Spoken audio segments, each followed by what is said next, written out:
Good morning, good afternoon, good evening, Iowa soccer supporters. I'm Ben Brackett, alongside my good friend and Soccer Talk co-host Blake Siebers. Siebes, what's up?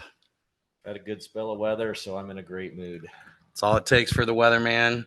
We've also got the Titan tactician, who we're excited to have here as always. Matthew, hello. Hey, guys.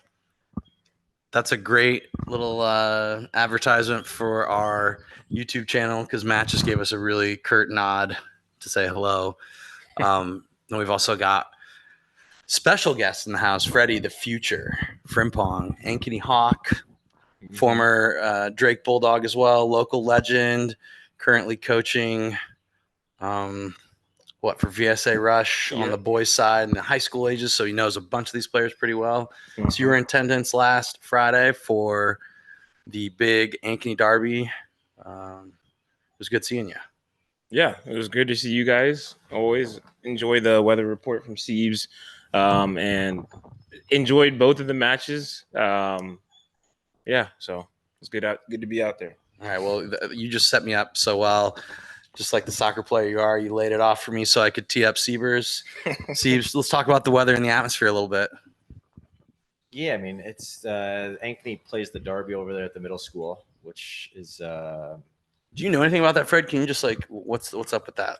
I think, in theory, it's good because the goal is to get a ton of fans out at the game, which don't get me wrong. Why is it the biggest stadium?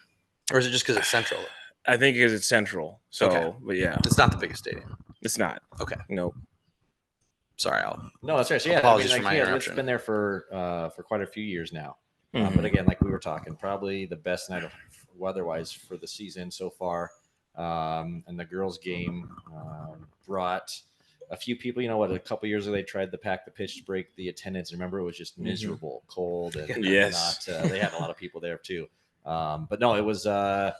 It's cool. You have Ankeny Centennial fans. They were the home team this year. Their fans are on one side, the Hawks are on the other, and then you've got a bunch of people just standing around the track that are kind of neutrals, or they don't want to say they're one side or the other. So it makes for a cool environment.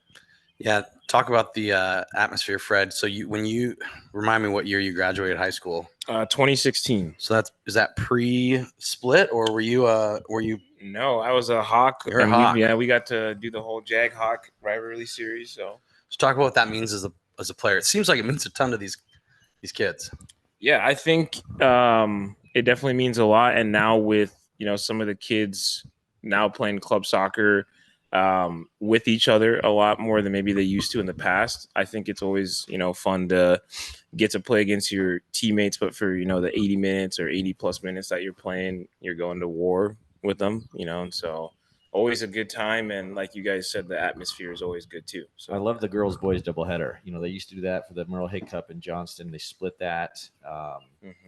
They've, a couple other ones they've split, but I love, it makes for a long night of soccer, but it's cool. It's great. Yeah. How many times did you play the Derby game? All four? Three. How many times did you get to do the axe? The axe wasn't a thing up until when was it? I think 2018 is when they introduced that whole axe thing.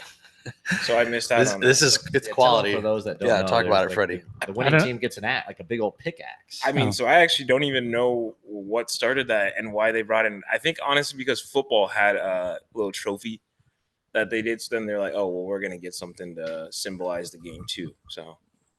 No, it's great. So somebody gets up and sort of like fake smashes into the ground. It's quality. You love it, Matt. You love it. Sounds fun. Let's, Freddie. So two things. One, you got to remember when you talk, you got to talk into the mic. But let's really good. Okay. Should we get into the girls' game? I'm just gonna grab the mic. Oh man! All right. Yeah. So let's get to the girls.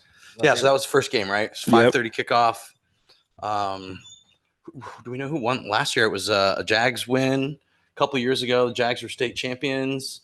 So the Hawks kind of, in theory, up against it. Right. Yeah. Definitely came in probably with a little chip on their shoulder and just came off beating the number one team in the state, I believe. They beat Waukee Northwest a game or two before that. So I think this win kind of solidified their position in the standings, and got a good draw coming up here for Sub-State. So Has the draw come out? I think it's coming out in like a couple hours. Okay, I was gonna So- say we definitely would have known. So yeah, that'll be interesting to see how that goes. We'll probably touch on that a little at the end. Mhm. So who- can I ask a question, Ben? Yeah, absolutely. So what's the deal with I mean, it seems like Centennial's had sort of the rivalry, the upside of the rivalry Yeah, in, for in sure. the past years. So Mhm. what's the shift? Like, why has there been a shift between the two schools? What do you think? I think this is more for insider. This is for Fred, Freddie yeah. Frim. Yeah. I think definitely at the beginning, the way that they drew the community lines, like Northside just had a lot more kids. And so, I think the more numbers that you have, the more fortunate you may be to get, or you just have a bigger pool. Yeah, I mean, there's no doubt about And it. there's, yeah. Math. Yep. And then, I think in all sports, it's been that way as of late, not just soccer. The tide has kind of switched where Centennial was dominant. And then now the Hawks have kind of started to take over. So I don't know exactly what's leading to that, but I think it did have something to do with how they drew the split in the first place. So, Who are the standout players for you on for the Hawkettes, and then also for the Jaguars? I was going to see if there was a female Jaguar name we could go with, but yeah, no, I think for the Hawkettes, they've got two center backs that are quality. One in Sophie Leffler, and then another one in Cam Scheib. Interesting about Cam Scheib, though, she actually she stopped playing soccer for about the past 3 or 4 years to just solely focus on volleyball. But when she did used to play club soccer, I had the opportunity to coach her. She was always one of the better players. She's got good size to her. She's aggressive. strong She's just athlete. Sounds strong like. athlete, yeah. Just overall really good athlete. And so to have two people like that in your back line, they have a lot of clean sheets for a reason. So for the Jags, they have a couple injuries. I think one of their best players, she tore her ACL about a couple months ago, Olivia Kroska. And they've still done very, very well without her. They still play a good style of soccer, I would say, or they try to. And yeah, they got a good forward up top, Ava Martin, that can make things happen. But versus those two center backs, it's hard to make something happen. So, Matt, you pulled some clips for us, I think. Yeah, I did. So I've got a couple different ones here that I thought that I pulled that were big moments in the game. So I will share my screen here in a second. Feel free to fill time, boys. Yeah, let's plug it, Siebes. This is our filler. We're always filling content. Well, Matt. Well, pulls the let's. stuff I've got up. some breaking news. The Young Boys lost in Sunday League yesterday, Freddie. I'm sorry to do Sore that to you, subject. but sore subject.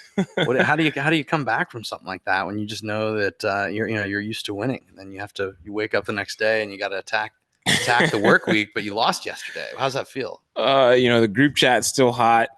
Boys are still upset about yesterday, but that just gives us more fuel going into the next week. So I we'll see if can't we'll imagine rebound. the sort of the vying for playing time that's going to happen next week, right? I remember how that works. Yes. Do we know who the next game is against? I believe. No, I do not. Well, we'll have to check so that next break we'll be able to update all of our fans. Yes. Matthew, what are we looking at here? It looks like about midway through the first half. Yeah, so 0-0 still midway through the first half. This The is girl side. one of the Hawkettes, and if you guys know who they are, just fill in their names. But she's walking up for a corner kick, and this is the biggest play. Obviously, oops. We'll show it again. Yeah, Emma Gott. She comes Yes, back. Fred. So, Or that is not Emma. That's Cam. Cam Dietz. Sorry. all right.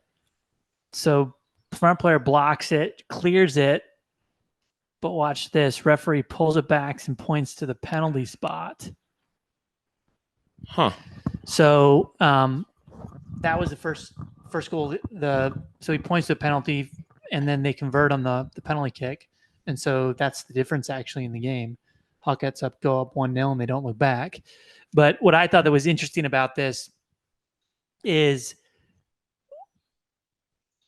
what happens here. And if you watch the player who actually the penalty gets called on, her technique here is what gets her into trouble.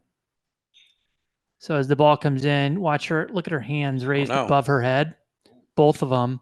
It's kind of blurry a little bit. Looks like it hits her in the face, honestly. It does, but there's the linesman. He's right next to the corner flag, right? Well, when your hands are in that position. Right. Yeah, it's a dead giveaway. And then here's the other thing interesting. The referee allows the play to go all the way and then watch him pull it back now. So what that's telling you is that the linesman had raised his flag and he caught it a little bit late. And so the linesman, who's probably standing 10 or 15 yards away, must have seen something. That's why he's here, ladies and gentlemen. Astute analysis from the Titan tactician right there. But I think if you want to do that over again, I mean, it's a matter of technique. We see that often too, where young players, when they jump, I see it more so on the female side than I do on the male side, quite frankly, but they'll raise their hands above their head. And it's one of those things, even if it would have hit her in the face, like, which to us, it looks like it did. Obviously we weren't right there. You're still asking for a penalty to be called because your hands are in that position. There's a lot of referees, I think, who will, sometimes players get dinged because their hands are up here or their hands are up here, which is a little more natural for me because when you jump, you have to lift up. But when her hands are way above her head, that's a big problem for her. So kind of a little bit of a learning moment for probably that player. The one thing I'll say is, though, good for her for not just ducking. I mean, she went up and she went for it. And so she was clearly trying to block the ball. I think a lot of players would have just let that go by. So a little tweak in her technique makes a difference, but that got her into trouble. Simon did say absolutely 100% was a penalty when we asked him, which he could have maybe said, I don't know, I didn't see it. But he is the Ankeny girls coach. But of course, he's probably going to say, of course, right? Right. Are they on the bench right next to the? Yeah, it's close to them too. So that helps. Yeah. Okay, 100% a penalty. Wow. We did have some great halftime interviews with the girls coaches. So we're going to post those leading up to the pod. Hopefully you'll listen to it. If not, maybe go back and check them out. Some solid halftime interviews. So you said you had 3 clips. So that was one, Matthew. I do. So the second clip then, so it's 1-0. There's 2 other big moments in the game. And the next one comes with just under 10 minutes left. So here it is. We'll pick the play up here with Centennial reclaiming possession of the ball. It goes back to one of their center backs. Who, look at this run she goes on. Beats 1 player, 2 players, takes it out of her feet and launches it from 20 yards. And it ends up in the back of the net. And so if you look at the referee here now, he's pointing to the crossbar. And he gives it a goal. Simon had a comment on this as well. So before we keep going here with the video, what was his comment? That definitely hit the bar of the football. Yeah, so upright. The football upright is right above the soccer goal, which is interesting because the new Mediacom Stadium, what they've done there is turned the football posts around. So there's no issues with this type of play happening. Like an old school field goal uprights, you mean? Like that sort of stick. They do it at Valley too. They turn them around. Yeah. So the crossbar is it's 5 yards back. Sure. Or whatever. Yeah. So we at times on the pod, I think we've been provided some critique about referees, and so let's critique the referee's performance here. Watch. Look at the referee here. He's calming down the bench, and he's going to go check with the linesman. Smart. And some information is going to pass, and the referee actually there is pointing to the crossbar. Let's see if he gets it right. Love how positive the Centennial player is. Beating players, don't really like the defending, but love the aggression. Like the old tackle move. So here it is. Clearly hits the bar. Clearly hits the football post, and so for me, he gets it exactly right. So I think that was a good piece of refereeing and a good piece of play by Centennial, because I mean this is her. Look at that. She picks it up 45 yards. Is that a center back? That's Madison Balashitis. Yeah. Okay. Great athlete and good feet on the drive as well. I mean, one of the things I think we look at with young players all the time is when to pass, when to dribble, right? So even younger than these kids, that's a huge concept for 8, 9, and 10-year-olds. And so what you see here is a clear picture of the game is telling her to take her space. I mean, she's got 20 yards in front of her. And so even as a center back in those moments, I mean, you don't have to stay, behind the halfway line.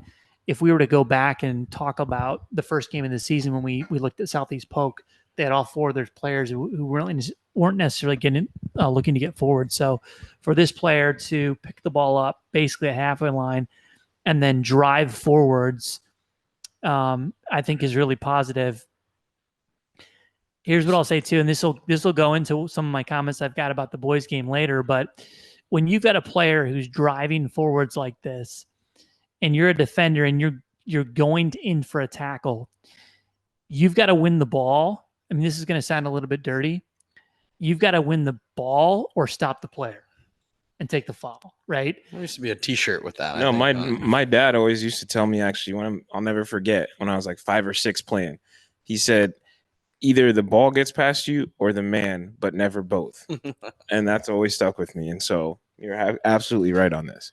So look, and so I mean that's just sort of a half tackle there, right? And God, she really could have clattered her if she wanted to. Right now, look at this second player who's got a shot at her too. I mean, could leave her feet too, maybe. That's also how you do your ACL, by the way.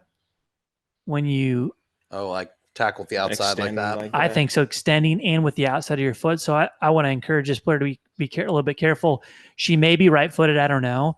But if she moves her feet and tackles with her left foot there, she's either going to block the ball or, again, stop the player. I think that's important too. I'd go to ground there. Okay, or go to ground, yeah. All right, fair enough. 2 foot. Well, no, I just think that, I think you honestly have a better chance of poking the ball away and not fouling the player if you go to ground and just poke it away. Sure. So then, and then here's the strike here. Let me watch it again. Great strike too. Great strike. Oof. Yeah. But yeah, off the back of the head from the goalkeeper, off the football upright, and in. And referee gets it right on the money.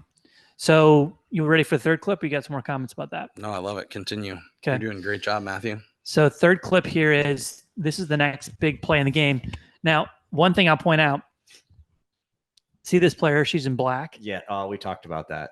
This was something the referee did get wrong. From 80 yards away. Yeah, I mean, Centennial is also wearing black. This is the Hawkettes goalkeeper, so she's in black.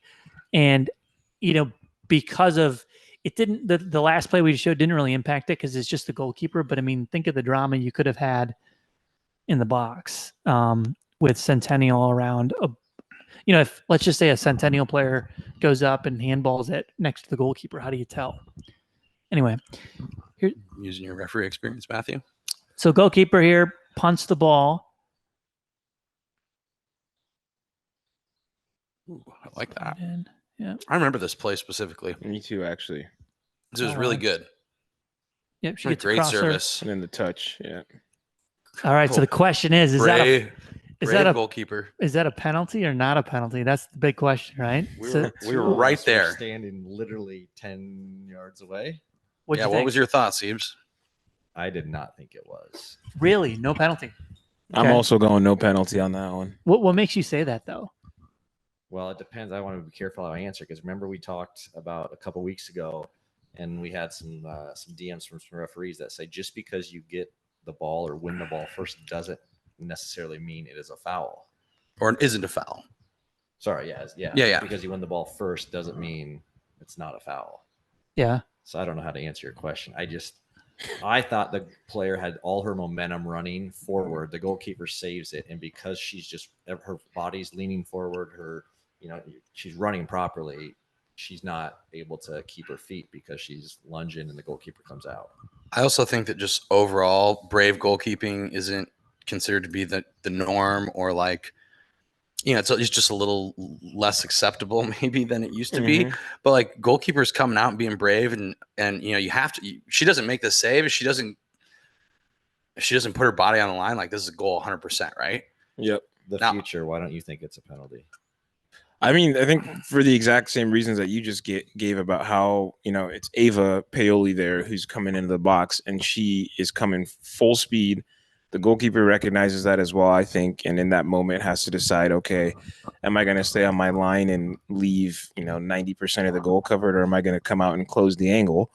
She does a very good job of it. She does get a piece of it, right? And then at the same point, I think Ava just stumbles over. It looks like her leg is extended there, and she stumbles over that. So, I think she 100% played the ball, and that'd be a very, very tough decision to give, having already gave a penalty as well.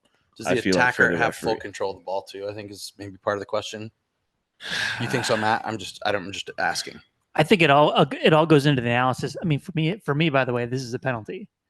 So I'm going to go the other way on this. Mm-hmm. And so this is the moment so first of all, I'm looking at the video because I was not in the position you guys were in. So that means a lot actually, right? Because for sure, perspective always matters. If you're sitting down there to me on the line and you can see that if the goalkeeper won any piece of the ball here, it's not a penalty.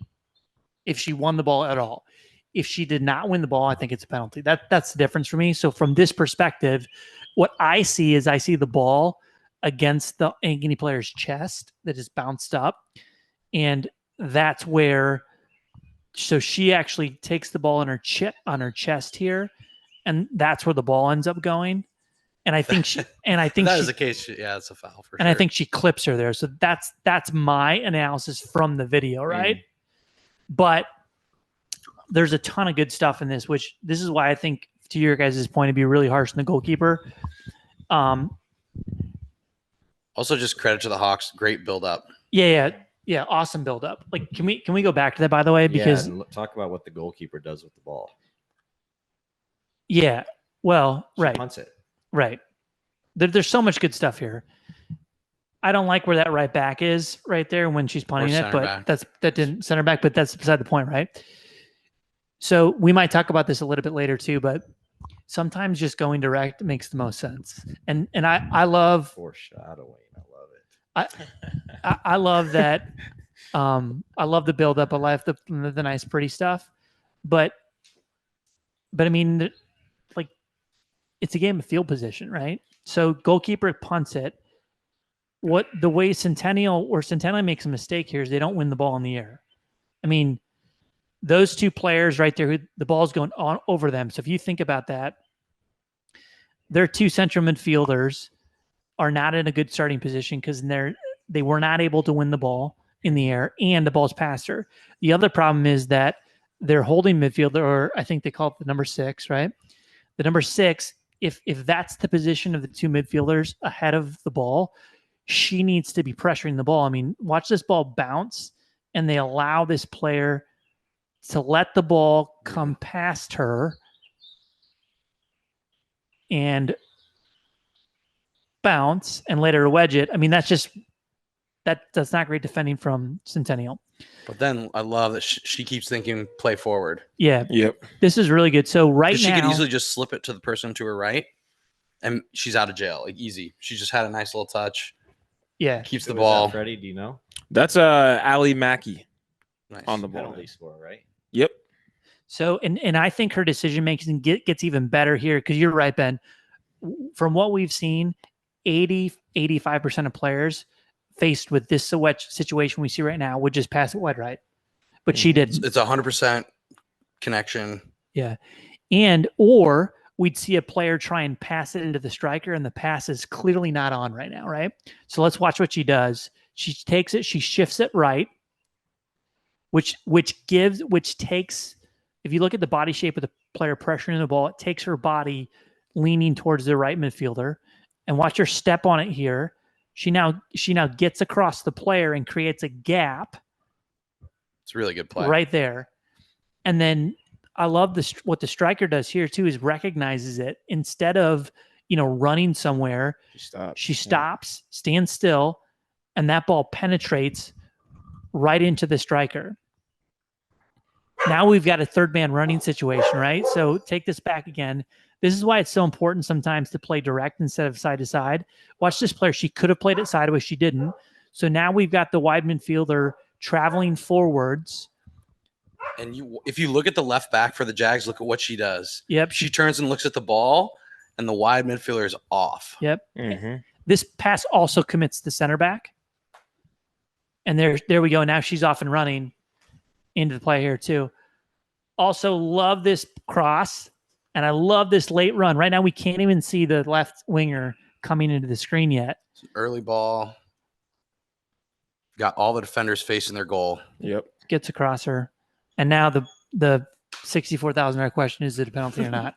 Turns out not to be a penalty in the game. I love that reaction from the So if you Jags think about player.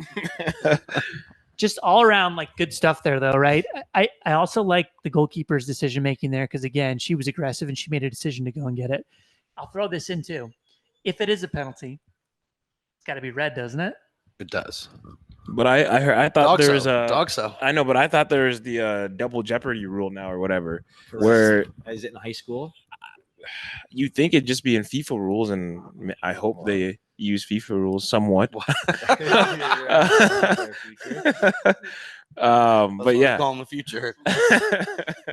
Hopefully in the future they also get rid of that 5-minute yellow card thing, but that's a whole nother. We'll talk about the double jeopardy real quick, Freddie. We should have had him on talking about the 4-game reds because the 5-minute yellow card thing's a problem too. Well, maybe we can touch on that right So yeah, again. but the double jeopardy basically what they say is right. They won't give you a penalty, a red card, and your goalkeeper being sent off. Exactly. And Cosby used to say that was like the deadliest play in sports was like the PK red card. Right. Either you're being penalized very severely. Yeah, I'm glad they introduced that, and if it's not in Iowa high school rules yet, hopefully it is soon. So that's what I got for the girls' game. You guys can talk about how the game ends up and maybe any other thoughts you've got about it, but those are the highlights I've got. What do you think in that second half? I mean, I think it was more or less of what you just saw, in the clip that Matt just broke down there, or that second clip. An instance of, a team that's very, very good at defending, right? And they like to, absorb pressure. And then, all of a sudden they can break out with one or two decent players or even start an attack like they did off of the punt there, which there's nothing wrong with that either. And a team in Centennial who I think lacks a really, really good goal scorer. They're able to play through the thirds well. They can connect very well. But then, as soon as I think the ball finds its way, into like that middle attacking third, they just kind of lose all flavor, for lack of better words. And so the game, in my opinion, was, you could say Centennial dominated possession, which they did. But at the end of the day, the game's about putting the ball in the back of the net, and the Hawkettes were better at that on the night than the Jags were. So, and I think effort-wise as well, like if you're gonna play like that, how the Jags do, or not the Jags, I'm sorry, how the Hawkettes do, it takes a different level of like effort and commitment to just be like, we're just gonna freaking defend the entire time, and and then absorb that pressure, like you said, and then try to break out. So, kudos to them for executing their game style and their game plan, and I think they deserve the 3 points. I think that the question at this time of year becomes, are these state title contending teams, or these teams that once they get to the state tournament, first of all, can they get there? And once they're there, if they're there, are they able to make some noise or not? You mentioned, Freddie, earlier that the sub-state rankings or pairings were going to come out here, I think later today or the next day or so. So I don't know. What do you think about that as far as their state title chances and getting to state tournament chances? I think both of the two teams, ideally, they're not going to be in the same sub-state bracket or district, or however they, configure that, because these are two teams that should definitely both be in the state tournament, and two teams that I think the Hawks probably have a higher chance than the Jaguars, I would say. But, Coach Allen is a fantastic coach, and I'm sure, given the chance that they get into the state tournament, he can, strategize a way to win himself him and the Jags another state title. So. Quick side note on Coach Allen, best dressed coach of the year. Oh yeah, without like by a large margin. Seepers, what'd you think? Talk about his fit. Along with the suit and tie. No, man. Fit. I call it drip. Drip. Yes, sir. 100% agree with that. I honestly would like to see a little bit more of that in the in the high school game. Coaches dressing like, you got Pep Guardiola on the sidelines and, wearing his. They're there to work. That's their job. Yeah. My favorite part was that he was rocking the copas with it too, which was like straight off. Do you remember our coach Elliot Nussbaum back in the day? We had this coach who used to come straight from work, and he would show up and he'd just slip his copas on, and he'd have like khakis on and a button down, and he'd just be running the show. And he was a good coach. But hopefully Elliot Nussbaum is listening to the pod, but I doubt it. But yeah, Chris Allen, big shout on the drip, as Seaver says, and then is that the new lingo these days? Drip? I know Blake's got the only one with a kid here, so yeah, I know. He's future knows too. Yeah. Drip is a common word. Been around about say 8 years. 8 years. Okay, 8 years. Yeah. Is that how far out of the loop I am? Oh man. Well, and then credit to Coach Simon Brown as well, getting the Hawkettes. They're a big rivalry win that it sounds like it's been a little bit. So yeah. With that, I think we should talk about the boys' game, because even though Matt doesn't have as many clips, I think there's plenty to talk about there as well, because you've got a very talented Hawks team who ran out winners, and then you've got Centennial Jags who are like, I mean, they're like 3,300, like whatever. They've only won a third of their games. They're 5-10 right now, and they're struggling. But last year they were in a similar situation, and qualified for state, went into the 8th seed, made the semifinal, and like they were. I always think it's amazing that in high school soccer, you can just get hot for 6 games and win a state tournament. You could lose every single game before that. So, I don't know, just an interesting matchup, and you've got some pretty talented players on both sides of the ball, no doubt about it. Blake, did the atmosphere change between the girls' game and the boys' game? I think it's the spring, some like baseball, softball got over, so a few of those kids kind of made their way over. But no, I think it was good. It was a lot of people stuck around, and it was cool. Do they have like a cheer, like a, what's the student section called? Do they have a student section name, Freddie? Do you know? They don't, but I know that the student section is ran by a JV1 Centennial Jaguar so player. That's our boy Beckham Rash? No, it's actually a guy named Connor McPhail. Oh, okay. Yeah. But Beckham is there to support him. Good. All right. Well, they were good. They were nice and loud. Uh-huh. Matt, do you want to start with the clip, or let's just talk about actually a little bit, because how many of these kids do you coach, Freddie? I mean, I got this list in front of me, but I would say rough estimate, maybe 13 of these kids. I would say that I mean, all of them I've had some sort of impact, but currently coach 13 or so. Okay. That's a lot. So he was claiming a win regardless of who won. Exactly. All I wanted was good soccer, a good competitive game, and I think that's exactly what we got. So he's a neutral Ankeny. Ankenyite? Yeah, maybe. Here we go. So can I add in, just to give you some just generational knowledge? I don't know if you knew.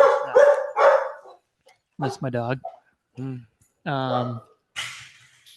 Someone's here. Somebody's up for it. It's probably Shauna. So let's keep talking. Generational knowledge. I know where this is going. Beckham Rash's dad. Yep. Is a guy named Justin Rash, and I played soccer with Justin. So he was Drake. Yeah. So he was one of the first guys I would have met at Drake, just because he was. Wow. Something's going on here. Well, so yeah, you've got that intro there, that connection, but then in addition to that, we've lost Freddie. In addition to that, you want to check this out, Matt, since it's your house? Oh, okay. Guys here to treat the lawn, and I need to go inside and put the dogs inside. All right. Well, so Matt will take care of that, and we'll chat for a second and talk about some of the players. Well, here, let's go to the ear though, because I know we got that. And then sorry, Ben, but Freddie. Yeah, that's where I was going. I was just waiting for Matt to go put his stinking dogs inside. But yeah, please go ahead. Cool. Freddie, you are how old? I am 26. 26. Yeah. So Ben. So you've been coached by Matthew Sahag at some point in your life because he was coaching at Ankeny when you were growing up in that area. Yep. So it's just like the connections, the world of soccer. It's a small one. It really is. This is reason number 67 not to get a dog, folks. Well, Holy cow. okay, Charles, let's go. So let's talk. Welcome to the pod, Freddie. Yeah. Here's another great reason to, if you want to watch us flounder for a few minutes, you can watch us on the YouTube channel. And as a reminder, our social media handles are at KF Soccer. That's Facebook and Instagram, and Twitter. We're at KF_soccer. So let's just talk a little about. So you said you coached 13 of these players, but are you heavy one way or the other as far as, or like, I guess my question is basically just like how many of these players actually play directly together regularly on the same team?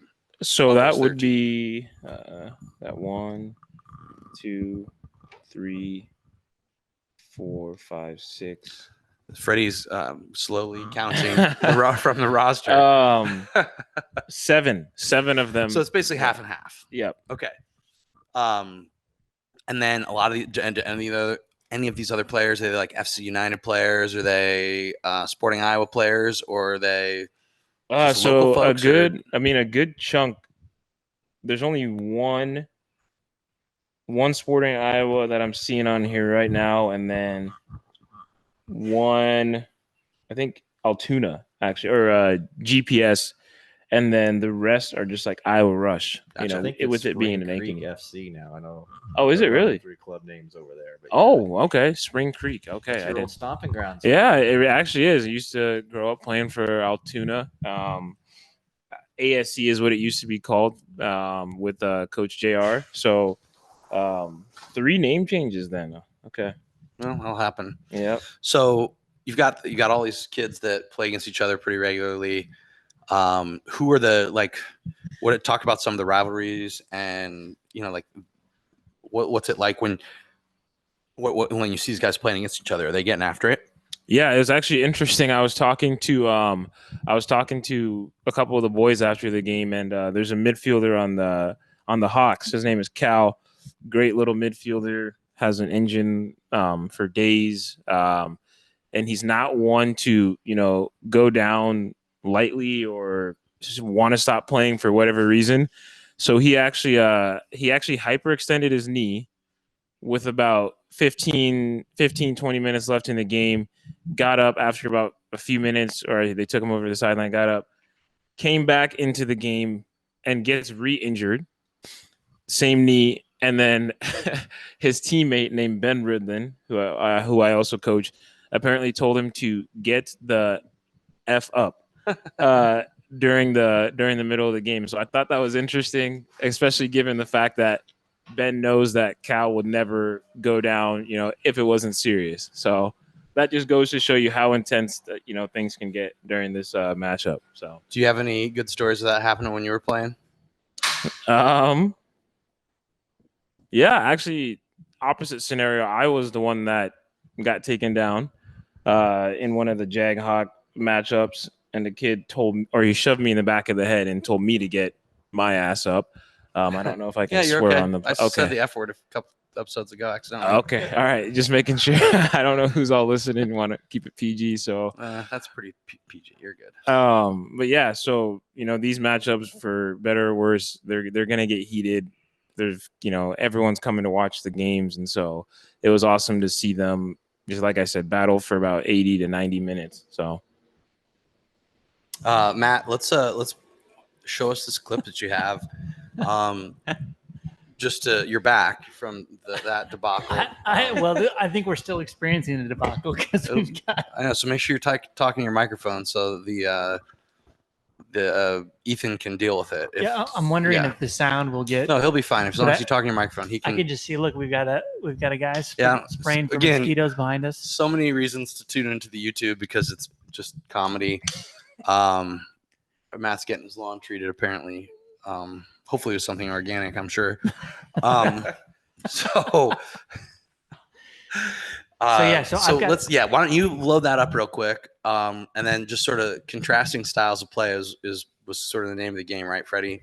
So you've got a Jag team that's strong in the attack, maybe a little bit weaker in the back. Mm-hmm. And then a Hawks team is a little more well-rounded, but with some firepower up top. Yeah. So they became. I mean, ultimately that becomes the edge, just because they're just a little more stable throughout the team. And Correct. then they had a difference maker, and that's what the clip that we're going to see here. Yeah.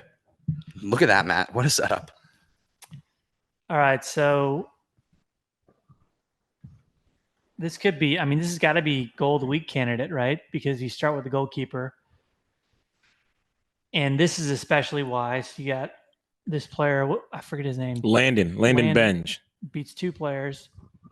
There's the 3rd player, beats a 4th player, challenges the goal or brings the goalkeeper out and outside of the foot finish. It's really nice. Very nice. Good guy. I mean, for a number of reasons, right? So let's break this down a little bit.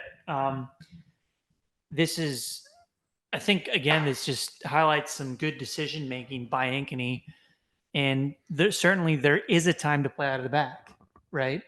As opposed to just going route 1. Let me just interrupt for 1 second. Look at the clock.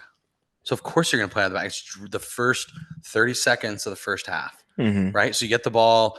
It's kind of like the game slows down. You play out of the back, which my only point in saying this is it's the first 5 minutes of the first half. And this is what happens. Sorry, second half. And this is what happens to Centennial's defending.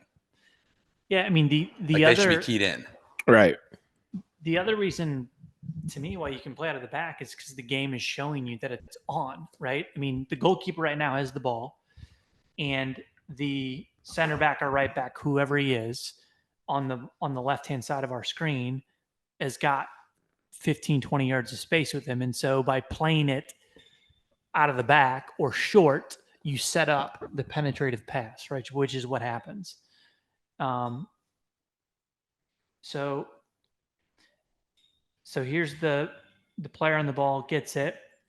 One thing I'd like to say about the Centennial player, I like his angle of approach at first, right? Because he's clearly shaping it one way, which is, I think, what you want to do as that first player is pressuring it. You don't necessarily have to win the ball right away. And so he shapes it this way. But I think as the play goes on, this player ends up just allowing this pass to come in, right? And there's no pressure on the ball here. That's fake pressure is what I like to call that. 100%, right? I mean, so at some point, you close the ball down, but you've got to put pressure on this ball. And I think that the second defender here is really in no man's land, right? So what I'd like to see here is if you're going to shape it one way, and part of the reason that the second defender isn't going anywhere, I think, is because they've drawn in a central midfielder. And so now he's saying, well, if I go and get it, if I go and pressure the ball now, he's just going to slip a ball into the central midfielder. I think that's why you have the other player on the top of the screen right now who can come across. But regardless, there's no pressure on the ball here. Well, so I'm no Titan tactician, but I think the term would be trigger, right? So the second defender there is actually doing a pretty good job of sitting on it. But as soon as the player on the ball, like he realizes if he plays to the player right there on the touchline to his right, he's invited a ton of pressure. Mm-hmm. And so he knows he has to play forward. But he has a little hesitancy. He takes an extra touch, right? And that guy that's closing him down, that's the trigger to go and press. Press now. Yeah. Well, who are you talking about? Are you talking about the first player or the second player? First player. Okay. Yeah. Because so I've got a little bit different look on it too. I almost think. You think the second defender should step to the ball? Well, it depends on what the instruction is, right? So if this first player is coming across here, to me, he's done his job so long as the ball doesn't go back the other way. Yeah. Right. So because he's cutting the field in half. So now it just depends on. I almost think that is that Ty Duax? That is Ty Duax right by the 20-yard line there. So yeah, by the 20-yard line. So he's got a decision to make. He sees this player to the right, and at this moment, he's like, I can't go and get the ball because I've got this player here. But I would like, once this player cuts the ball in half, if the player on the ball is going to keep going, I don't think it's making sense in this moment, but I don't know. I'd almost like, if it's not going to be that player, it should be Ty to go and challenge the ball, and another player steps up and cuts the pass out into that central midfielder if it goes there. And we've got the benefit of hindsight right now, right? Because we know where the ball goes. And we also can't see the whole field. Right. Well, right now we can't. But you'd much rather give away this 5-yard pass, I think, right now, than what happens, which is the long pass. So, Fred, who's the left center back for the Hawks? The left center back or the right center back? Left center back. Is he left-footed? Do you know? He is not. So that's Dylan Gloviat. That's where I'm going. Is like whoever the target guy is. I mean, I would not let this boy. He's clearly right-footed. I wouldn't let him play the ball. I'd make the goalkeeper play it to the other side. And so the first decision is don't let him play out this way. And so that's where I think, and I didn't specifically ask Coach Duax this, but I know the left-sided center back. He's a very, very good player. And I think the key was, and that's why the distance between the center back and the left forward right now is so big, is because I think they were trying to force play to the right-sided center back here. But like Matt said, if you're going to do that, knowing that he's right-footed and his range of passing is probably going to be a little greater than maybe that left side, I think that Ty, in that case, should have probably put a little bit more pressure on the ball and stepped out of his shell, knowing that, you're only giving up that 5-yard pass, like you said. So, and again, the ball ends up going into Landon Benj, which I don't know. I don't think there's that many players around him at first, but to even let him receive that ball and turn in the way that he did, knowing how dangerous of a player he is. Receive it, did he? He just he fought for it. Yeah. Like it got there, right? And then it was like a scrap, and he figured out how to pop out on the other side with the ball. Right. He's also the most dynamic attacking player for the Hawks, so yeah, it can't really be a surprise. That he's figure that out. Yeah, it was clever though to keep the ball there. Can I ask you this? Is the left center back or left back for Ankeny, is he left-footed? The left center back and that, yes. They're both left-footed. Yeah. Okay. So, I'm sorry. The left center back is not left-footed. But the left back is. The player standing on the 6-yard box next to the goalkeeper is right-footed? Is right-footed, correct. And that is where I think I would have pressed that player, in my opinion. You would have forced the ball that way? Every time I would have. Yeah. Yep. Right. So if we look at now the screen top of you see the 10-yard line. If we go all the way across top of the player, it's almost like if they would have shaped it the other way to begin with, they've got a little bit more. You're forcing them into one of their weaknesses. The other thing so this is just something that I'm wondering about, because the game has changed so much when they allowed you to play the ball inside the 18-yard box, right? Off goal kicks. Oh yeah. So, and maybe, Fred or one of you guys can help me out with this, but I don't understand the purpose of the player who's standing right next to the goalkeeper on the 6-yard box. And I think it's one of the reasons why I would force it that way, is because I think he's performing the same function as the goalkeeper. And then when I look at Ankeny's left back, who's kind of hunched over there, I don't know what he's doing. I've been looking at that and wanting to ask, but I didn't want to take us off topic. Well, I'm just looking at this going, well, if we can shape it that way, and then you've got, it looks like Centennial's set up to defend that. I guess what I'm saying is, if Centennial's ever seen this picture before, aren't they forcing him out the left side every time? Exactly. Because you've got a center back right on top of the goalkeeper, and then a left back that's with his hands on his knees, just chilling on the opposite side of the field. It's obviously just a bad picture. Right. And I will say, I think, and you guys will see it, or you guys will. We did see it later on in the game. The left-sided center back, he does have quite a leg, and he's able to, he's able to. He can boot it. He can boot it. He can boot it with the best of them. And so I think they use him more often than not to do that. And so again, I don't understand in this case why he's right there and the goal. I don't know, a few yards away from the goalkeeper. We see it all the time. We see it all the time. Like the setup for most of these teams is the goalkeeper has the ball in the middle, and then maybe not most of the teams, but then the left and right center back, like they stand on the 6-yard box, and it gets a ton of teams into trouble. Oh God, not in this sequence. They they clearly end up winning the ball. I'm just wondering if there's an actual tactic for that. I don't know. Maybe not. Should we go forward? I think at like a certain level it does make sense, but let's go ahead. Okay. All right. So, I mean, let's not forget that it's regardless of the defending here, it's still a really good play by Ankeny, I think. Little touch. You give players time on the ball. The better you get in soccer, high school, college, pro, you give players some time on the ball like this without pressure. Something bad's going to happen to you as a defender. But so here's the pass. And it gets into Landon. Let it play for a second here. All right. So this is the next, to me, like big moment, right? That ball has actually, It's traveled like 35 yards, maybe. yeah, and it actually bounces on the ground, or he plays it somehow and it pops up. And so for me, and he's able to turn then. A little What header. did he do? A little is header. Insane. Yeah, a little header. This is just like Ducks down, heads off his shoulder as well. And then he's able to split two defenders. Oops, sorry. No, I'm sorry. He doesn't split defender. This player. he goes around the opposite direction, Matt. Centennial. This is just watch it play because it's crazy how he actually gets to the ball, and like it doesn't really look like he fouls him, right? He just sort of like Comes back around the yeah. opposite way. Yeah. he like bullies this guy, but in like a Yeah. very effective way. It wasn't really like strength. It was more just like knowing where the ball is going to be. I think he was reading the spin of that ball well too. But then so much to do because he's still 30 yards from goal. Yeah, it's a super good goal. It's Centennial's gonna be pissed.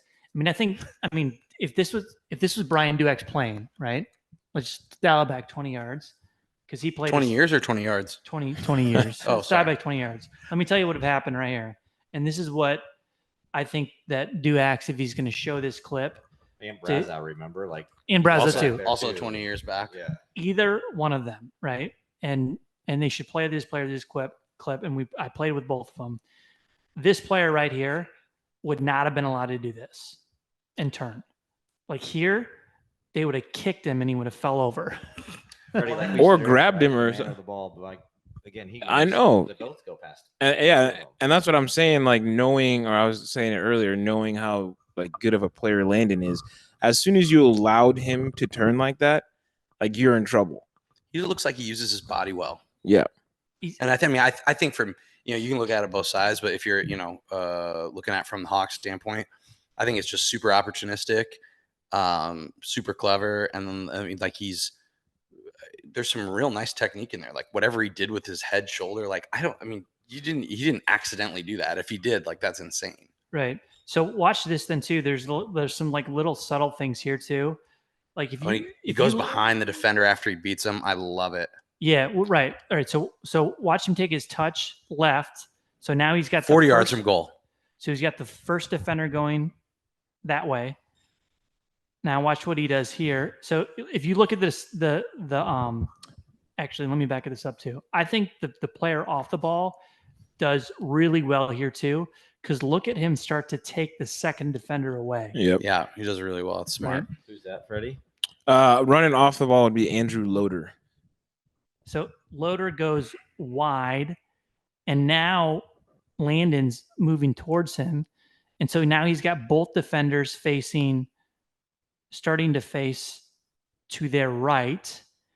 And I love this little touch here now because he then changes their Eliminates direction, him.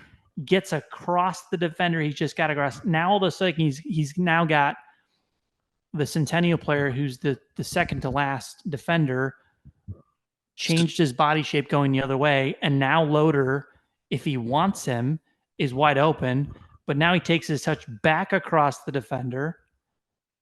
Now he takes a bigger touch past the second defender, invites the goalkeeper to come out or commits him outside of the foot and finish. I mean, it's like all the things you want your striker to do to score. Yeah. It's so good. So good. The change of direction. I mean, getting the defender off balance like that. Good celebration Yeah. too. That's quality. And that's the type of player that he is, Landon. like he's able to create, like, you know, if you'd have saw that initial ball coming in, you'd be like, okay, you know, they kind of went direct or whatever the case is, and then all of a sudden 6 seconds later the ball's in the back of your net. And that's something that he provides with his athleticism and his creativity. So talk a little bit about Coach Trevor Fuccio in his first year as head coach. yeah, Looks like he's got the boys in the right direction. It was funny talking to him. He had a little more to say than we maybe thought he would have, because I just know him as a pretty quiet guy. And he got booked like He at did. what point in the game? And so I'm just curious, like, I don't know him as such a fiery guy. you know what? I honestly don't either. I love it. Yeah. I mean, I remember, so Trevor and I graduated, or he graduated a year, or no, I'm sorry. We did graduate the same year, 2016 of high school, and he went to Marshalltown. I went to Ankeny, go Hawks. And, you know, played against each other. And in games, he was always sort of the fiery Trevor that we saw on Friday night, but off the field, he's never really shown that personality. And I don't know if it's that game, you know, that got him going like that, but it was fun to see. And yeah, he did get booked. I don't know if it was worthy, or, you know, I don't know if the booking was deserved sure. to go, but It was. it was. Oh, I was gonna say, let's take. He admitted it, I think. Yeah, let's take it over to our other analyst over here, Blake. Blake, yeah. you've probably got more experience with receiving bookings than Matt does. So Yeah, but I think, like you said, Fred, that's not like his personality. Mm-mm. So you talk about, I don't know, clearly to the boys, I'd be curious, like, what reaction does the team have? All right, hey, our coach is into it. It only has to raise the level of intensity in the fight, I think, when you see someone that's not used to it, right? Mm-hmm. And that's actually committed and changing it. So I love it. Yeah, I think that moment, because I mean, I think right after that was maybe when they scored the goal that was disallowed. But I think you could definitely see a shift in momentum, because the Jags, watching the game back or just kind of recollecting, they had, you know, in my opinion, the better run of chances, you know, the first 10 or 15 minutes. And then there's that questionable, should have been a penalty, should have not been. And then I think Trevor ends up getting the yellow, you know, a little bit after that. And from that moment, it seemed like the Hawks were kind of like, you know what, like this is our game to win. We are the better team in terms of records, and, you know, they proved it. So okay, so before we talk about the Jags, I want to know, what's the story with Landy Cakes? Is he he's a junior? Is he going to play somewhere, you think? yeah, interestingly enough, he just texted me about an hour before this pod asking for a little bit of help in that realm. Nice. He is looking to play somewhere. I know for a fact that a couple of schools around this area have taken an interest to him, and then a couple of schools from ECNL showcases that he went down to in Florida reached out after they got to see him play. So Okay, and so then follow-up question. What year is he? he is a junior. I'll be showing that clip over and over again. We Yeah, just no watched. joke. Right? Right. That's a really So- good goal. Very, very good goal. So he was Pat Flynn, born where in you at? 2006, 2006, That's one of 7, them. 8? What do Good. we got, 2006? 2007. Oh, okay. So he's definitely named after Landon Donovan. I wonder. He must be. He must Oh, be. I don't right. know his parent. I know his parents aren't like huge soccer people, so I'd be shocked if that Interesting. was the reason. But actually, at the same point, yeah. Wait, what's his last name? Benj, B-E-N-G. So why is he automatically named It's after time. Landon Donovan? Lando he was hot back 2002, 2006. Like, oh, it's just a joke. Sorry. All right, let's talk about. Oh, I thought you this. were serious. I think you are kind of serious. He was A kind little of serious. serious, He but, like, was. It's a like in jest. I'm serious. Let's talk about the Jags though, because yikes. 5-10 is not great. Big yikes. Try to figure it out And there, right? They they've beat got some Johnston- players. they beat Johnston, Yeah. who was ranked number 1. Got some players. They got some results. And they've also gotten a lot of results, just not on the right side of it. When did they beat Johnston? How long ago was that game? That was April 23rd. 4 games. Oh, so just 2 games ago, So- or 2 weeks ago. Yeah, but and they they lost to Lewis Central, they lost to Norwalk, but they went go and beat Omaha South, who I think is actually a pretty decent team over there. Mm-hmm. They beat Iowa City West. Are they good this year again? Yeah, they've only lost 1 game. Two Centennial. To Centennial. So Centennial's wins are good wins. Yeah. So Brian Duax sent me a text a few hours ago. We were on the phone together. Centennial actually has the hardest strength of schedule in the CIML. Interesting. And they're also ranked at the same point, I think 26th. So in the standings. But yeah, they've definitely. I just think that's just such an advantage for them. You think it's such an advantage? Yeah. In terms of the strength of schedule, or because they're going to be experienced playing battle tested, difficult games all year, and then they go to the state tournament, and like sub-state, like they should get through their first 2 games and make it the final, no matter who they play, because of their stature. Yeah, but that's the thing though, is I think in the soccer world that we're in here for high school, I just think that their style of play will not get them past, a Johnston part 2, when Johnston has, a couple of the players that they were missing, or a Dowling, or a Waukee Northwest, which we'll see in a few games here, or an Ankeny, as they show this past Friday night. I think they being the Jaguars try to play soccer, but they don't have all of the tools necessary, in my opinion, to do it over and over and over again, and at times could benefit from being a little bit more direct. So love it. Okay, so to me, like, also a talking point is just you've got Coach Brian Duax, who would openly tell you that he has sort of like targeted the Centennial job, or did over time, in order to coach his son Ty, who's a senior this year. They've had a good little run the past 3 years, but not quite won it. Yep. And then it just so happens that younger brother Tate is just back this spring before he maybe goes on to another adventure next fall. Yep. And so he's playing as well. So it's like it's Brian's sort of perfect storm, where he's got all his his offspring playing on the field at the same time. I can't imagine this is how he expected it to go.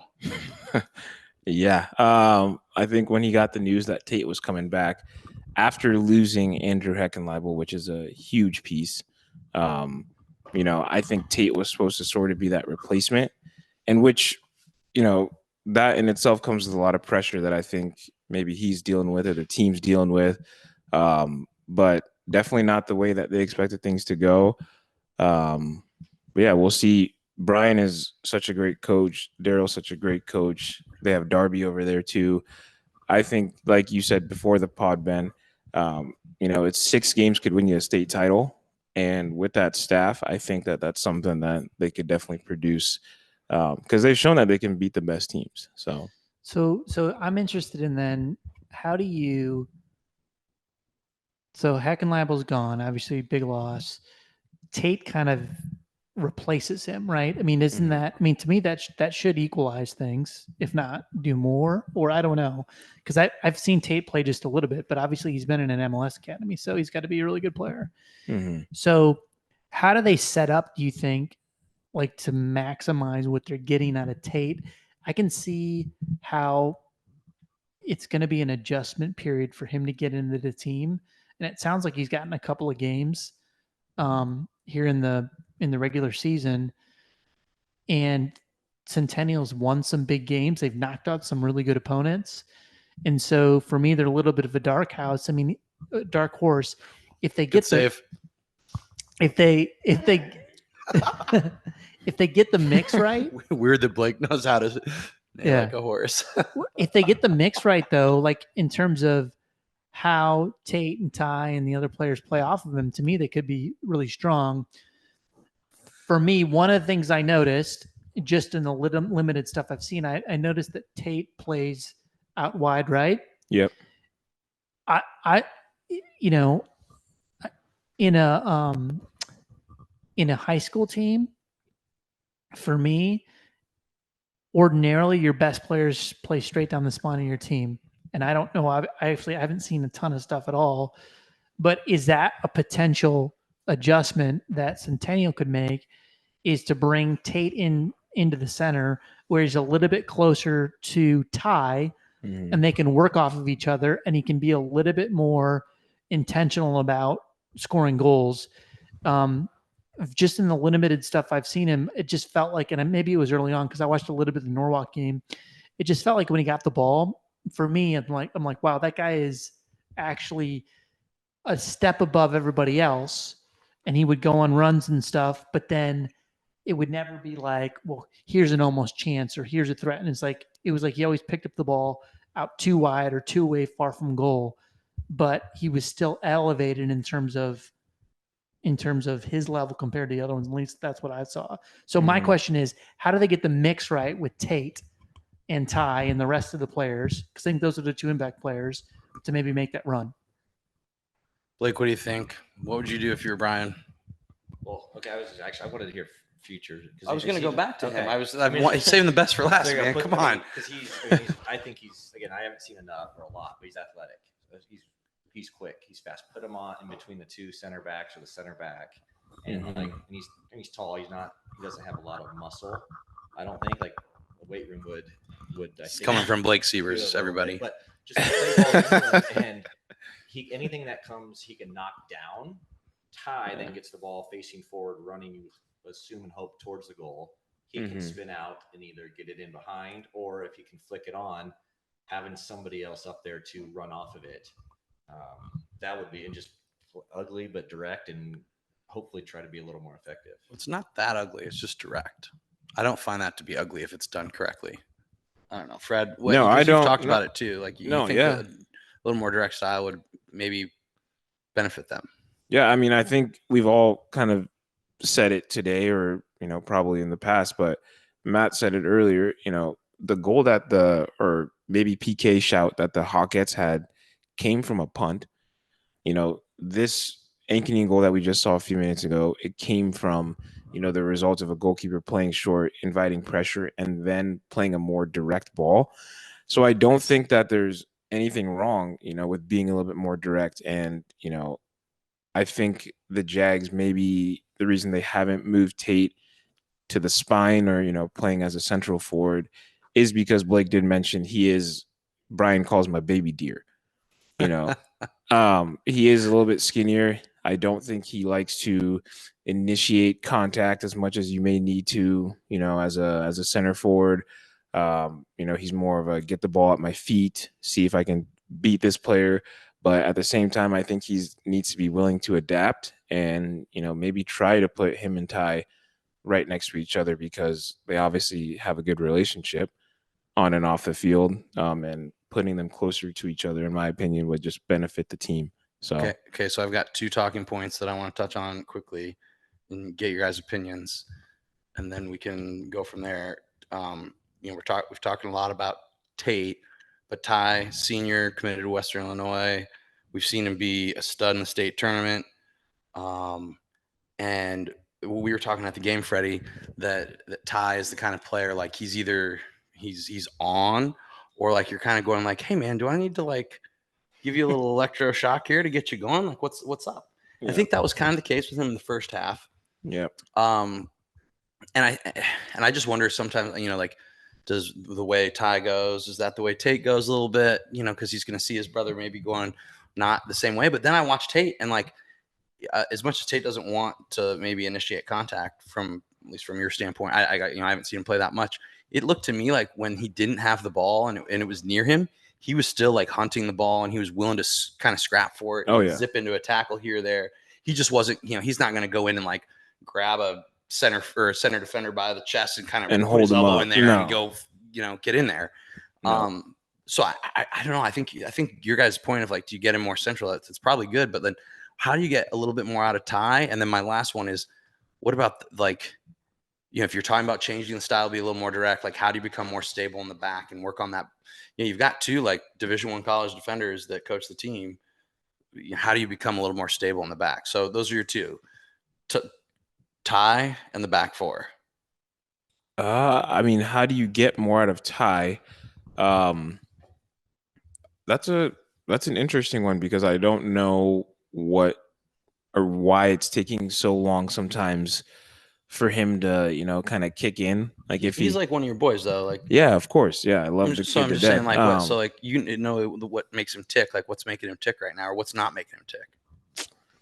I don't know. I've had this conversation with him. I don't know if he realizes that it is his senior year, and so that every single game that he's playing is approaching, the final one. You think that would hopefully be a little bit of motivation to him.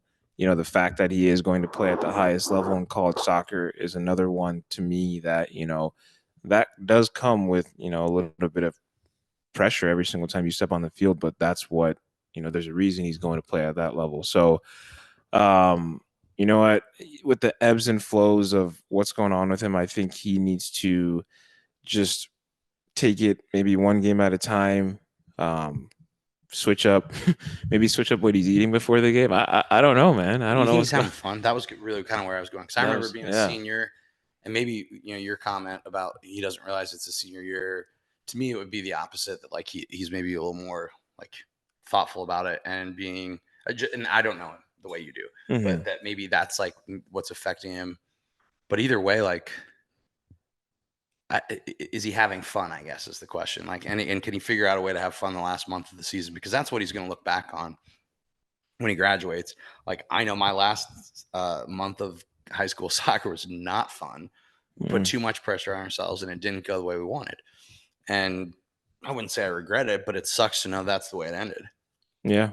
No, that's a good way of looking at it. The other day I just sent him some Eden Hazard clips and told him, this is how you should be playing because I don't know how much you guys know about Hazard, but he loves to have fun. And just enjoy it every single time that he has the ball. And he's so good on the ball, Ty Duax is. And so that's why I keep telling him, get on the ball more, be positive with it, be brave, and take your risks and have fun. So I like when he plays with a smile on his face. I would just say, look at it. I mean, I talked to Brian briefly. Like, man, you're coaching. This is like the only time your two kids are playing on the same team, and like that's cool. And enjoy it, love it, smile, run with it. Because realistically, you'll never play with your brother. I don't know, Matt. Like you played with your brothers. I mean, looking back, twins, is it one of those? So like, made it a little easier. Like you don't realize how cool it is until it's too late after the fact. I think that's true. Your dad's a coach, and I think you just get used to it, and you don't realize it. I mean, my dad wasn't our coach, but yeah, you play with your brother. You don't even. Just like Colin ever play varsity with you, Siebes? It's just like it's just something you don't really appreciate, I think, until later. All right, but well, I mean, for me, like I said, I think they're a little bit of a dark horse. I mean, we've mentioned both those guys, right? So if you think though you're a team and you're coming in and you're playing a team that's 5-10, right? What is your mentality usually thinking? You're going to win the game, right? They're only 5-10. But if they have knocked off Iowa City West and Johnston, I'm sorry, they can beat anyone on the day if they get the mix right on the day. And so if you're a team that comes up against Centennial, I'd watch out because we all know how momentum works too. So we'll see. It's what are we 4 weeks away from the state tournament? Crazy. 2.5, 3. Let's just end it with the back four conversation. I think this just go like I want to talk about this pretty much with every team we watch play, but let's go to you, Blake. Like, how do you coach that back four to be a little bit more stable? And is it back four in midfield or? I see you throw the midfield and like there's not enough grit and like bite and like enough. There's like the right word because there might be kids listening, but like a steel bully or something, like there's synonyms for bullies, but like be a little mean and don't be so nice and like a little bit of an edginess because again, you have your two guys that were they were much older than me, but I remember watching like not nice guys to play against in Daryl and Brian. And so oh God, no! Really? How to get some of their personality into their. I mean, literally, we talk about all 11. Like, look at the forward we talked about, right? Not closing and not really pressuring, and then not really committing. And God, if you ever said that to Daryl Brazo as a player, that was the way you would describe him, he would have grabbed you by the scruff of your neck, wouldn't he? Yeah, he's a monster. like just a I mean, big, strong. Yeah, I mean, like, great, nice dude, like all that stuff. But when you were playing against him, it was no thanks. There's a reason why he was successful. Yeah, for sure. And I mean, Duax too. Like Duax will joke about being like kind of a lazy player, and you hear about him walking around, and like those are the stories you hear. But like Matt, you played with him. Was that the way it was? Not in, like in a game, in a real game where it mattered. No. Training, I mean, you know, like I'm understand, you know, like I get Brian Duax mentality maybe in training, but like I mean, he was our center back at, in junior and senior year, and so if Brian commits to a tackle, it's either. Ouch. We talked about it earlier. It's either he's going to win the ball, or I mean, he's not going to give away a silly penalty or something like that. But if he has to come into 30 or 40 yards up the field, he's going to make a tackle, and if he doesn't get the ball, the player's not going to do what Landon did. And I think the same goes for Dale. And I think maybe it's the turf a little bit too, because I think we saw that in the girls' game too, when that player, the center back, goes on a run and no one really commits to a tackle. I don't know. Maybe it's because you've got to sit out for 5 minutes if you get a yellow card or something like that. But I think it's a theme that we see now in the game. And maybe it's just being analytical and looking at it later. But I mean, how many hard crunching tackles have you seen this season? Like realistically, I haven't seen very many. And so I think you see a lot of pretend defending where people just get by, and that's for some reason acceptable. I mean, if they foul in, I'm not suggesting you need to break the rules, but if that player who, when Landon sort of changes his body shape and goes off his head as his shoulder gets by, if that player grabs his shirt, right, and holds on to it for dear life, right, like he gets a yellow card. Yeah, and the play's over. And they never score. I'm not suggesting that that's the option, because I think you can do some different things, but that's a commitment to stopping, to defending, like even if you're breaking the rules. And again, I'm not suggesting we pull people's shirts and rip people's shirts and stuff like that. But the reality is you have got to defend like it means something. And that's a 1-0 game. You're 5-10. How many of those games did they lose by 1 goal? I don't know, but I mean, so you're an attorney, Matthew, right? Mm-hmm. So you and I have talked about this in like deeper conversations over many, many beers.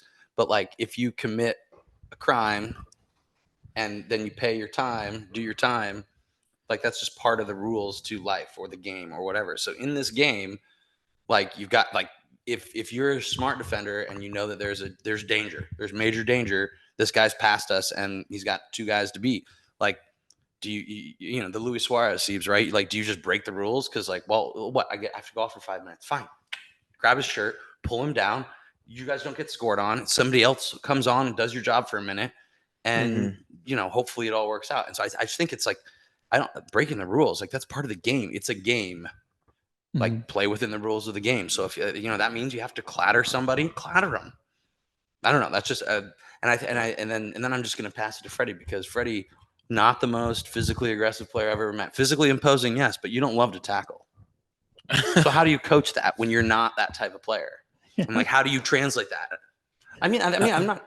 No. A hard time about this when we play before, so it's not like. No, for sure. I think, like you guys just said, how I would approach it is, like my dad used to say. I already mentioned it once. One, the ball can get past you, the man, but never both, right? So, and then the other side of it is, like, especially on a player like that is just something that you have to be willing to do.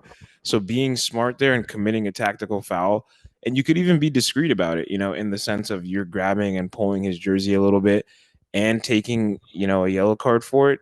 It's better than a freaking goal, which is what happens. And, the same thing happened in the first half, but the Hawks, right? It was Tate Duax in a 1-versus-1 situation, actually out on the wings. Yeah. And Dylan Gloviak, who is a defender for the Hawks, he just brought him down, because he was like, all right, not happening. This is not happening. Like Tate did a little chop, was just about to get past him, and then he was like, nope, this isn't happening. Went out for 5 minutes. Hawks put in a replacement. He came back in the game and obviously had to play a little bit smarter now that there's a lot of time left in the game, but still, By the way, too, that free kick that he gave away, because I saw that on replay.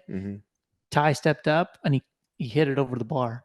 Yeah, I've been So- giving him a hard time about that. So the by yellow way. card was worth it. It was, tackle did it's its worth job. it. Yeah, very worth it. Chance to no chance. But I think how you coach that is just, it's kind of like I think either risk versus reward / like the lesser of two evils in those situations. Like, do you want Landon Betch to be barreling down on our two sophomore center back or freshman and sophomore defenders? Or would you rather just take the foul there, go do your time, and then, get back on the field and help your team?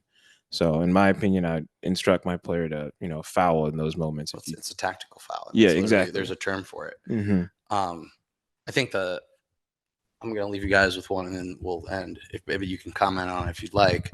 I think that the biggest thing in high school soccer and the biggest thing that these coaches sometimes forget about is like creating this story for your players of like, well, we're going to be champions this year and this is how we do it. And let's all be all on the same page.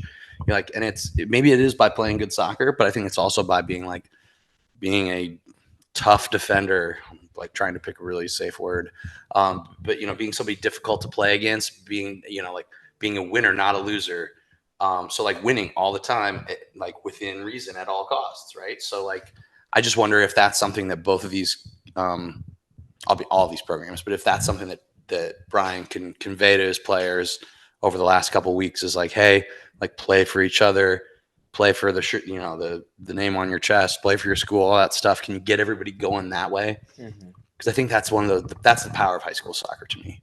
100%. And that's what a school like Johnston I was going to give Jimmy a compliment, and I won't do it, Jim. No, that's what a school like Johnson does a great has. job, Yeah, right? He does, and that's why yeah, and that's what I think the Jags are missing a little bit about. I think Blake said grit is another good word.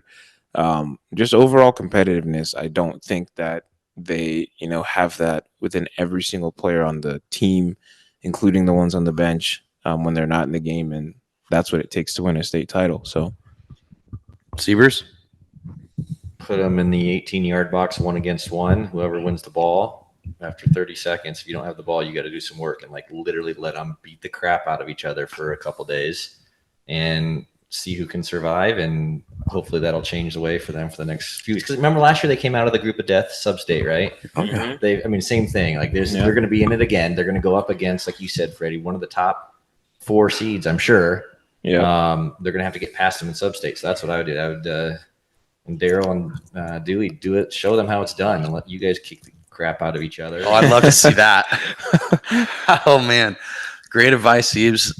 Matt, you have anything as the Titan to leave us with? No, I think you guys have summed it up perfectly. Oh, I love it. Freddie Frimpong, the future. It's great having you.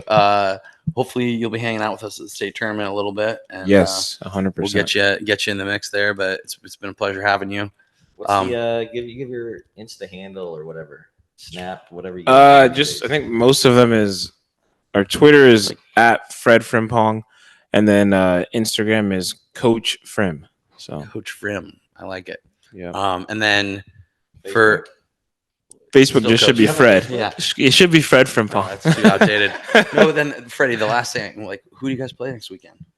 Who are you avenging your loss from this most recent weekend for on Sunday? Oh my goodness! You didn't look. I didn't look.